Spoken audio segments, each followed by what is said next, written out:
안녕하세요. 여행타임TV입니다. 네모택시가 출시되어 세간에 관심이 많은 걸로 알고 있습니다.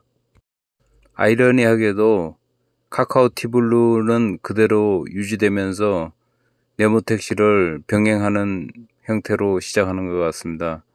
가입비가 80만 원이라는 소문에 부담이 많이 갈 겁니다. 개인적으로 부스트콜을 잘 활용했었는데 프로 멤버십도 네모택시 출시와 동시에 없어질 것 같습니다.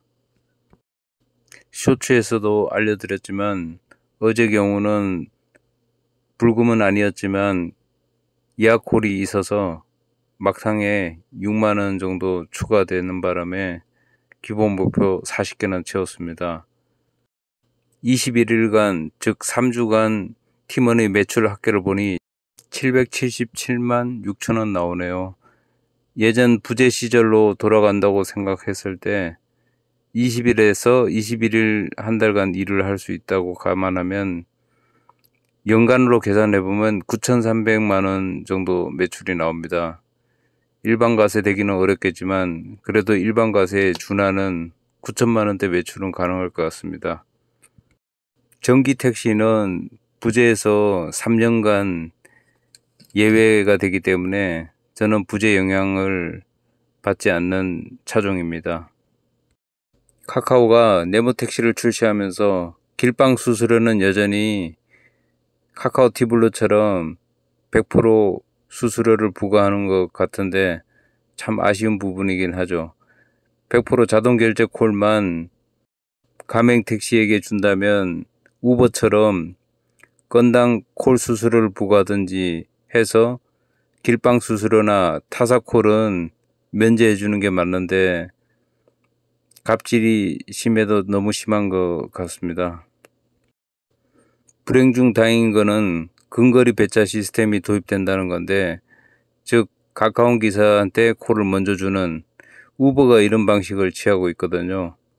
우버는 빨리 수락을 누른다 해서 무조건 콜을 받을 수 있는 것도 아니고 등급이 높다고 그래서 먼저 받을 수 있는 것도 아닙니다. 일단 근거리에 있어야 콜이 먼저 배차되고 그 다음에 수락률이라든가 그 기사 평점 등급에 좌우되는 것 같습니다.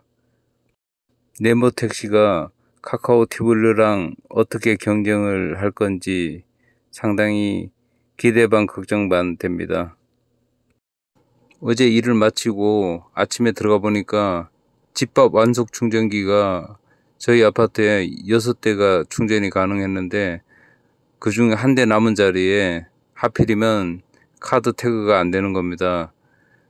채비 AS센터에 물어보니 직원이 나와서 다시 세팅을 해야 된다고 하네요. 그래서 할 수 없이 지금 외부에 급속 충전을 하고 있습니다. 집밥 충전기가 없는 사람들의 불편함을 새삼 느끼는데요. 이럴 때 한 30분 정도 충전을 해서 90% 정도까지 채우고 일을 시작하려고 합니다. 저 같은 경우 우버 가맹한 지 2년이 지났기 때문에 언제라도 가맹 탈퇴가 가능한 위치이긴 합니다. 어제 경우 종로에서 월계동 가는 콜을 잡았는데 역시 방향만 보고 잡은 패착이 강합니다.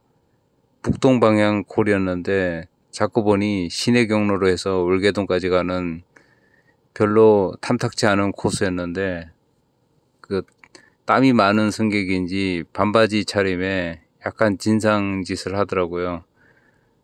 덥다고 에어컨 더 세게 틀어줄 수 없냐, 뒷자리는 에어컨이 안 나온다, 이런 식으로 투덜대더니 제가 더우시면 앞자리 타시면 춥습니다. 앞자리를 옮겨 타시겠어요? 정중하게 양해를 구하고 부탁을 했음에도 앞자리는 안 오더라고요. 나중에 내리고 나서 평가를 보니까 별 1개 줬더라고요. 제 차 경우는 냉난방 효과를 위해서 천장에 엠보싱까지 장착을 했거든요. 아이오닉 5 특성상 앞자리는 춥습니다, 솔직히.